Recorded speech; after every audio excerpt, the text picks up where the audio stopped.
Hey there! Hi. So I made pani puri today. Even though the puri was purchased from outside, it's the filling and potato and pani that I made at home. Let's be realistic. The puri is the biggest part of making pani puri, and I like to outsource that job. So and slaving away in front of a oil kadai for like for an hour or two to make pani puri for the amount of pani puris we eat. Is it realistic? No. It doesn't turn out that well for some reason. Yeah. Even if we buy or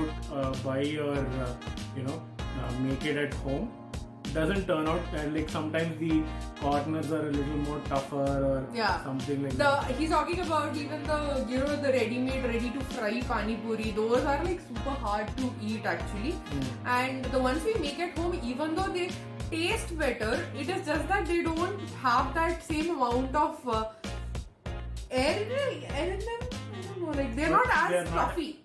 as crispy or like But that they're thin crispy. layer. Yeah, they're not as thin because I mean we try our best, but then the suji ka atta that we have to roll out is like very hard, and I cannot put in that much of an effort.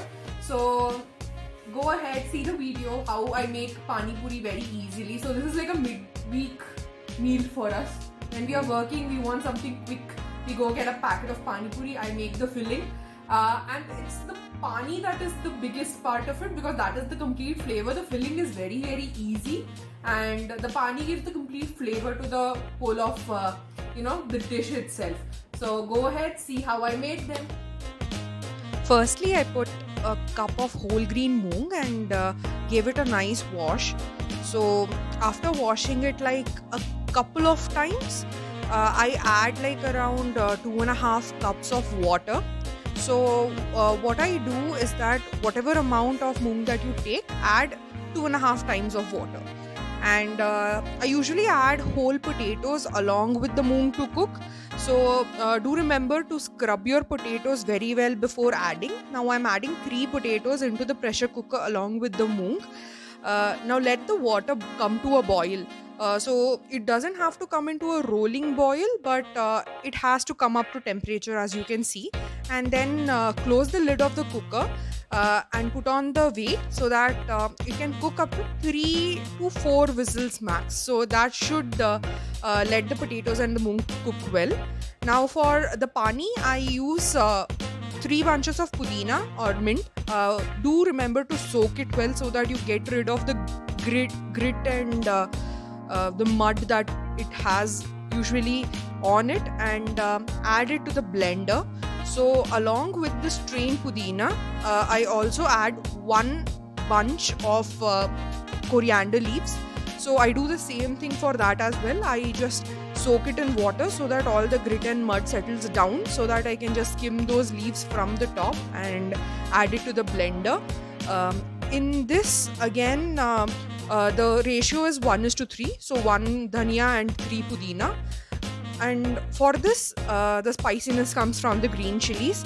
I've added 15 green chilies over here, but again, it depends upon the spiciness of the chili as well as the spiciness you prefer. If you have very very spicy chilies, I think even 3 or 4 would be good enough for this. But this is pani for I think 3 to 4 people max. So I've added 15 green chilies over here because my chilies were pretty mild in this, and also an inch of ginger. So this ginger I just chopped directly into the blender. It's like a small inch of fresh ginger over here. This ginger I didn't even peel because it was baby ginger, and it didn't have that much of a skin on it. So I directly chopped it into the blender and blend it along with water. So you can also make it as thick as you like, or if you like a thinner flavor in the pani, you can reduce the the water that you add into it. So once blended, strain the mixture to remove the pulp, and you can add more water to dilute it according to your requirements. Now coming to the filling back again, once it depressurizes naturally, just open and put a knife or something through the potato, and if it has no resistance, it's usually cooked. And as you can see, the moong has opened up, and that's how you know that it has cooked pretty well. Now going back to the pani, for the spices I use salt, roasted cumin powder, amchur powder, chaat masala, and black salt. And also for a little more sourness, I usually add juice of 2 lemons. And I keep it pretty simple over there. So to the diluted pani, you can just add these powders and spices, and also the juice of the 2 lemons, and just give it a nice mix. And do taste it again. So just in case there's less salt, do add more salt according to your taste. So going back to the filling again, just add some salt to the cooked moong and bring it back to boil. And this is so that the salt penetrates the moong, and there is an equal distribution of salt all throughout. So this is the filling. That's it. So now that you have seen the video, now let me show you the final product. So here I have the moong. As you can see, it's still steamy. And I have the boiled potatoes too. So this is like plain boiled potatoes, and then of course onions, raw onions. Very important.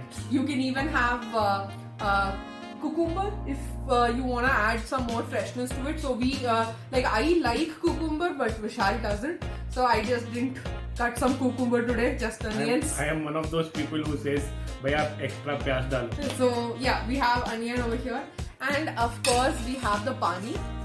The pani, according to me, is like the biggest factor. So here is the pani, as you can see. I'm not sure if it's visible, but still, yeah. So this is the pani. It's green. It's pretty nice actually, and it's pretty refreshing. No, I have it directly with the pani puri. He'll have it with the pani puri.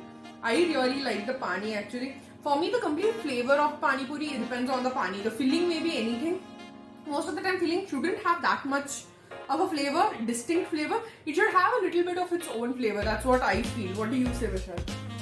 Definitely. Pani of the pani puri is always the one which has that, when you eat it and then that flavor goes down, you have that nice warm or cold and warm, like especially when it's on a rainy day and you have that warm filling with that the nice spicy water. When it goes down, it feels good, especially when you probably have a sore throat or something during winter or rainy season. It basically helps a lot. And even me and Rashmi, mostly we try to have at least like 1 or 2 bowls of the pani after we have the pani puri, usually whenever we are having outside.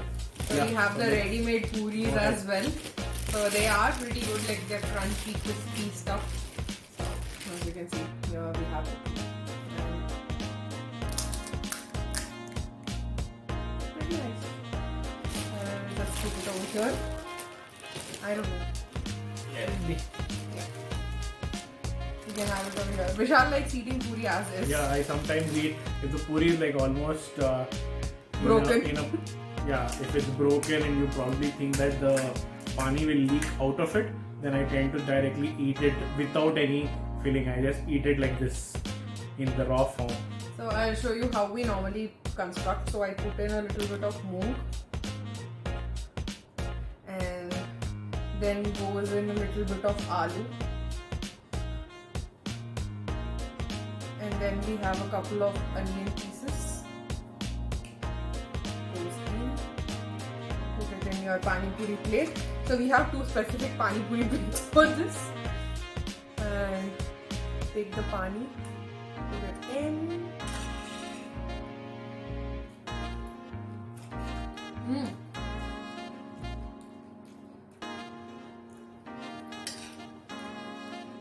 Cheers. I really love pani puri. So I tend to have pani puri at least once a week. And Vishal doesn't eat pani puri outside though. He prefers eating it at home only most of the times.